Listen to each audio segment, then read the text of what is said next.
This month marked the 182nd Annual General Conference of the Church of Jesus Christ of Latter-day Saints, where members of the faith gathered together to hear sermons delivered by their spiritual leaders.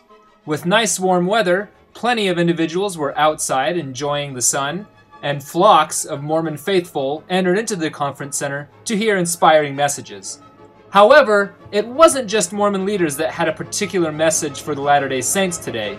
A group of street preachers, usually of an evangelical fundamentalist Christian background, also had a message for the Mormons that they felt was equally important to share. So much so that they were willing to go out of their way, and some say, act very offensively towards the Mormons. One of these street preachers was Bob Pilch, an evangelical Christian who held up a sign directing Mormons to a website that, among other things, alleges that Joseph Smith, the founder of the LDS faith, was a liar and a false prophet. Mormons, I believe, are following a different Jesus, a different gospel, and a different spirit. And I know many of them. I really believe they're nice people, they're sincere people, they're friendly, they're hardworking, honest people, but I just believe that they're deceived. My challenge to Mormons is to examine the New Testament and the Old Testament in regard to truth. Also at Temple Square were Mormons such as Robert Vukich, who comes to General Conference to rebuke and counter the allegations made by the evangelical street preachers. So I come down here to encounter and engage the anti-Mormons who have their signs and petitions and all the things that they put out here, because I really do feel that everybody deserves an answer. And they really don't know much about the Mormons except for the little cut and paste books that they're handed out, that they repeat the messages. And I do feel sorry for them.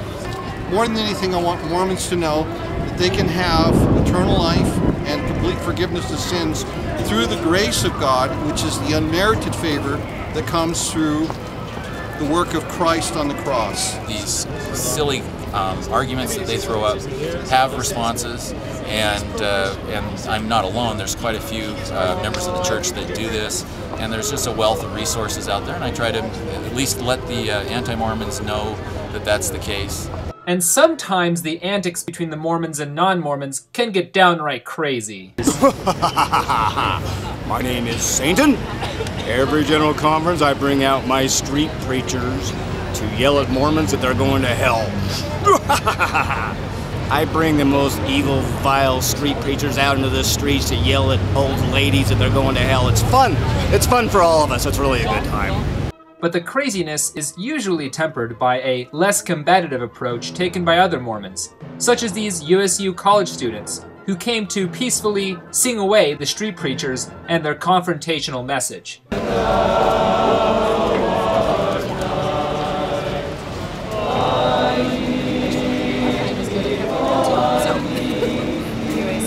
As long as the Mormons continue attending their general conference, it seems this devoted group of preachers will be there as well.